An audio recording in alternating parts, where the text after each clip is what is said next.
Bagong presyo ngayong 2023, ADV 160, CB 150X, CRF 300 Rally, PCX 160, CRF 150L, Click 160, Airblade 160, Honda RS, Honda Wave, Supra GTR 150, Beat FI, Honda TMX, Click 125 version 3, Genio. Good day sa inyo, NSS. Maraming nag-request sa inyo ng part 2 ng mga motorsiklo. Bagong presyo ngayong 2023. Alamin natin, sa Honda naman tayo. Mabilisan lang, let's go. Simula tayo, syempre, dun sa agad pinaka-hot cake na inabangan noong taong 2022. Lumabas na nga yung Honda ADV 160. Sobrang pogi, hindi lang siya aesthetic, kundi pwede mo pandalhin kahit saan kasi napaka-adventurous ng motor na to. Napakaganda ng windshield, hindi gano'n nakakapagod sa mahabang biyahe. Ang presyo ng ADV 160, kapag ika-cash mo, 162,000 pesos. Kung installment naman, magda-down payment ka lang ng 25,000.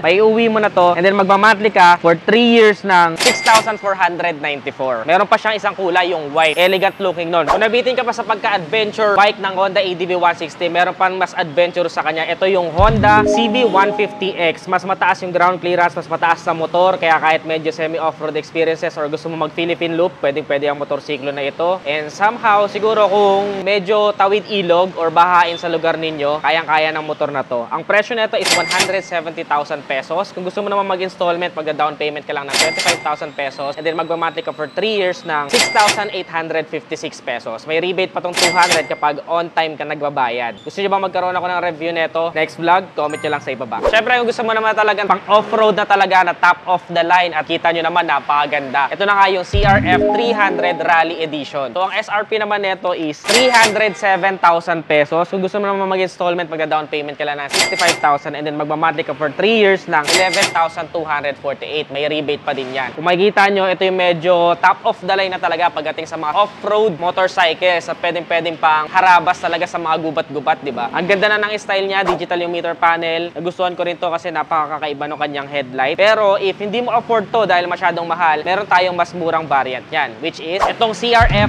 150L. So, syempre, 150cc ito, mas matipid ito sa gasolina, lalo-lalo na kung mag-off-road ka, mas affordable din yung price point na hatid niya. Mas simple and compact naman ang motorsiklo na ito. SRP nito is only 145,000 pesos. Kung gusto mo naman mag-installment, magda-down payment ka lang ng 22,000 and then magmamonthly ka for 3 years ng 5,860. Meron ka ng pang off-road na motor. Kung gusto niyo naman ng comfortable na motorsiklo, highly recommended Sure Buy Honda PCX 160. Pang touring yung kanyang style kaya napaka-comfortable nito kahit gaano kahaba yung biyahe ninyo, and for everyday use, napakaganda rin ang suspension niya. Sa power output, sapat na for our long rides, kahit na medyo papanik pa yan, kakayanin naman ng motorsiklo na ito. So, itong white is napaka-elegant pero may black din po siya at napaka-elegante din yan. For the ABS version, ang SRP is 149,000 pesos. Kung gusto mo mag-installment, mag-down payment ka lang ng 30,000 and then mag-monthly ka for 3 years ng 5,679. And then meron pa siyang CBS version or yung combi brake system na version nito. Mas mura yon. Ang SRP naman nun is only 131,000 pesos pero parehas na may traction control din. Yun yung malupit doon. Merong stop and start system kaya mas matipid sa gas. Kung gusto mo mag-installment, down payment ka lang ng 25,000 and then magmamonthly ka for 3 years ng 5,090. For me, wise choice na yung CBS version, but of course, if we're talking about safety, ABS pa rin talaga. Of course, kung gusto mo naman na mabilis na motorsiklo, compact, sarap isingit sa traffic, and mag-e-enjoy ka na i-drive, ito na nga yung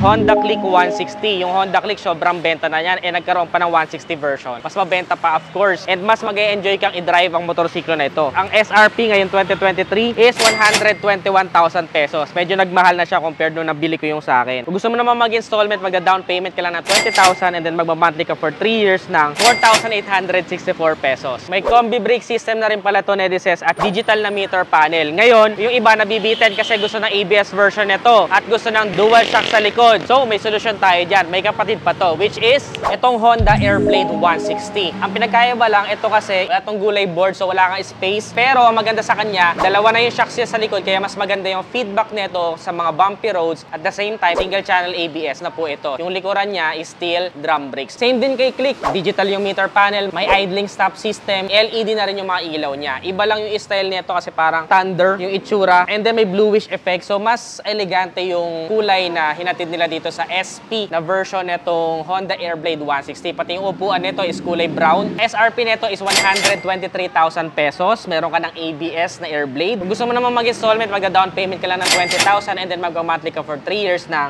4,954 pesos. Sulit ba? Comment nyo nga sa ibaba. Pagdating naman sa semi-automatic edition, Edices, ito yung isa sa mga maporma, ang sarap i-drive at matipid sa gasolina ng motor ng Honda. Ito na nga yung Honda RS or Road Sport na isa sa mga nagustuhan ko talaga nung na-test drive ko. And kahit mapunta ka sa mga probinsya, kayang-kaya ng motorsiklo na to. Napakasarap nito kahit sa mga ahunan. And kung makikita nyo yung seating position niya, it is something na fun to drive. Ang presyo ng Honda RS na FI is 74,000 pesos. Gusto nyo naman mag-installment, magda-down payment lang kayo ng 6,000 pesos, may uuwi nyo na to. And then mag-installment kayo ng 3,369 for 3 years. May rebate pa siya. Siyempre, hindi mawawala yung isa sa mga OG ng motor ng Honda, which is itong Honda Wave. Itong nasa likod ko is yung R version, which is naka-disc brake na. Isa to sa super reliable na motor ng Honda. Mga nag-uumpisa pa lang yung pag-usbong ng mga motorsiklo dito sa Pilipinas. Ang presyo ng Honda Wave is 62,500 pesos. Kung gusto mo naman mag-installment, down payment ka lang ng 4,500, may uuwi mo na to. Magma-monthly ka for 3 years ng 2,917. May rebate pa yan. Para sa inyo, Netizens, sulit pa ba tong Honda Wave ngayong taon? Comment nyo nga sa ibaba. Of course, sa sobrang sikat ng Honda Wave, nagkaroon na ito ng 150cc version, which is itong Honda Supra GTR 150. Ito yung mga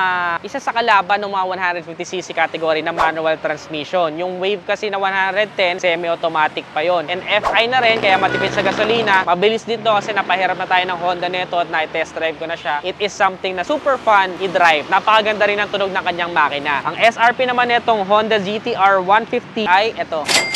Kung practical ka naman pagdating sa fuel consumption, ito ang pinakamatipid na automatic ngayon sa merkado, ang Honda Beat FI. Hindi ka magsisisi kasi masusulit mo yung pinambili mo dito pagdating sa katipiran sa gasolina. Itong Honda Beat FI na to na standard version ay may presyo ngayon na 70,500 pesos. Kung gusto mo naman mag-installment, pagda-down payment ka lang ng 5,000 pesos, may uuwi mo na to and then magma-monthly ka for 3 years ng 3,256. Pero meron pa siyang isang version which is yung combi brake version na meron na ding idling stop system. Mas matipid sa gasolina yon and mas maganda yung braking system. Ang presyo naman nun ay mas mahal lang ng konti, which is 72,000 pesos ang SRP. Kung gusto mo naman mag-installment, magda-down payment ka lang ng 5,000 pesos din and then mag-monthly ka for 3 years ng 3,324 pesos. Sulit na sulit to Honda Beat. Talagang may re-recommend ko to, lalong-lalo na kung gagamitin nyo for hanap buhay. Panalong-panalo sa gas. By the way, Netizens, kung gusto nyo nga pala itong aking suot na riding jersey, gawang para clothing, available to sa Shopee, Nedishop. Search nyo lang, di ba? Langas ng datingan para akong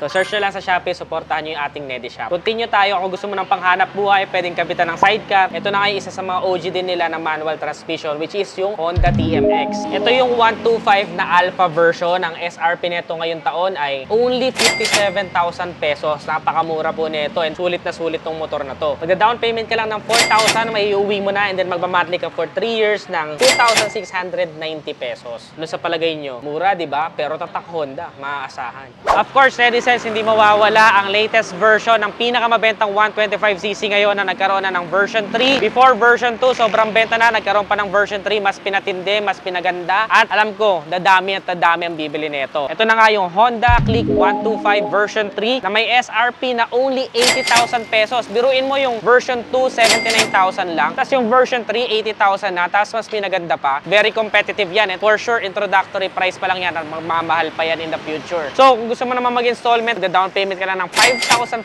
pesos, may uuwi mo na. Then magma-monthly ka for 3 years ng 3,664. Grabe. For liquid cooling system, tapos may charging port, panalo talaga tong motorsiklo na to. Dagdag mo pa na may combi brake system, okay na okay talaga, napakasulit. Kayo, Netizens, gusto nyo ba ng Honda Click version 3? Comment nyo nga sa ibaba. Of course, kung gusto nyo naman ng ageless na design, yung hindi basta-basta malalaos, retro looking, pero digital yung meter panel, isa ito sa nagustuhan kong i-drive. Parehas to ng makina na sa Honda Beat, pero mas nag-enjoy ako i-drive itong Honda Genio kasi LED na yung mga ilaw niya, napaka-compact. Para din ako nag-drive ng maliit na Honda Click 125, kaya gustong-gusto ko itong motorsiklo na to. Itong white version, super vintage looking kasi yung aking upuan is kulay brown, yung loob na interior design is kulay brown. Para ito sa mga short riders, sa mga lady riders, or mahilig talaga at enthusiast ng mga classic motorcycles or scooters. Ang SRP ng Honda Genio ngayon ay 72,000 pesos. pesos. Kung gusto mo naman mag-installment, magda-down payment ka lang ng 5,000 pesos and then magmamonthly ka for 3 years ng 3,324